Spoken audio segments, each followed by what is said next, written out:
Urea కోసం చెప్పులు లైన్లో పెడుతూ పండించిన పంటను అమ్ముకోవడానికి రైతులు నానా ఇబ్బందులు పడుతున్నా కాంగ్రెస్ ప్రభుత్వం మాత్రం మొద్దు నిద్రలో ఉందని మాజీ బీఆర్ఎస్ రాష్ట్ర నాయకులు మచ్చ వేణుగోపాల్ రెడ్డి అన్నారు. సిద్దిపేట మార్కెట్ యార్డ్లో మొక్కజొన్న కొనుగోలు కేంద్రాన్ని ప్రారంభించాలని డిమాండ్ చేస్తూ బీఆర్ఎస్ నాయకులు రైతులతో కలిసి ఆందోళన చేపట్టారు.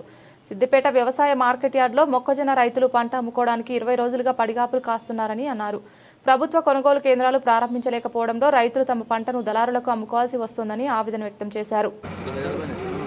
తెలంగాణలో పరిస్థితి ఎట్లా ఉందంటే రైతులు యూరియా బస్తాల కోసం చెప్పుల లైన్లో పెడుతుంటే రైతులు కొనుగోలు కేంద్రాలు లేక మార్కెట్ల పొంట పడిగాపులు కాస్తుంటే ఈ ప్రభుత్వం మొద్దు నిద్రపోతూ ఉంది.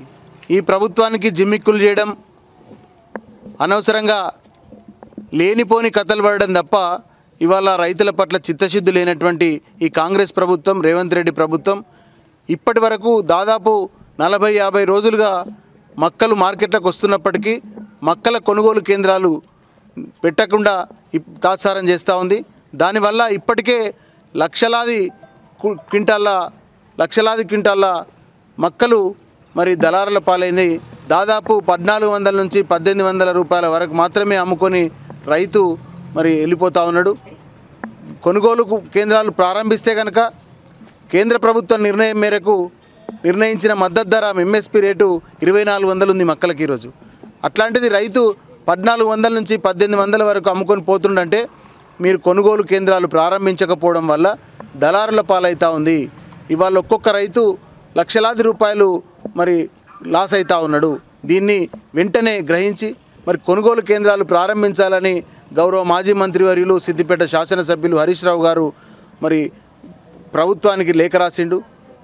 సంబంధిత మంత్రికి కూడా లేఖ రాసినప్పటికీ ఇంకా మొద్దు నిద్ర నుంచి లేవనటువంటి కాంగ్రెస్ ప్రభుత్వం కొనుగోలు కేంద్రాలు ప్రారంభించకపోవడం శోచనీయం.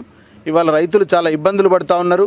గతంలో ఉమ్మడి రాష్ట్రంలో ఎట్లయితే రైతులు ఇబ్బంది పడ్డారో ఇవాళ 10 ఏళ్ల తర్వాత రాష్ట్రం వచ్చిన 10 ఏళ్ల తర్వాత అదే పరిస్థితికి మరి ఈ కాంగ్రెస్ ప్రభుత్వం తీసుకొచ్చింది.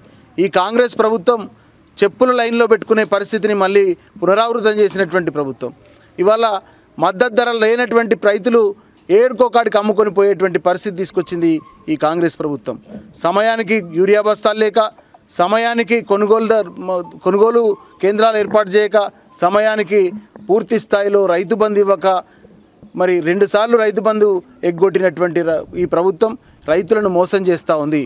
ఎన్నో మాయమాటలు చెప్పి 2400 మద్దతు ధర ఇస్తాం, పైన 330 రూపాయల బోనస్ కూడా ఇస్తామని చెప్పి మేనిఫెస్టోలో చెప్పినటువంటి కాంగ్రెస్ ప్రభుత్వం బోనస్ పోగా కనీసం 2400 మద్దతు ధర గతి లేనటువంటి పరిస్థితి వల్ల దాపురించింది. ఈ కాంగ్రెస్ ప్రభుత్వాన్ని ఎప్పుడు ఎన్నికలు వచ్చినా ప్రజలు కర్రుగాల్చి వాతబెట్టేటువంటి పరిస్థితి ఉంటుంది. ఏది ఏమైనా మేము రైతుల పక్షాన ఎల్లప్పుడూ పోరాటం చేస్తూనే ఉంటాం.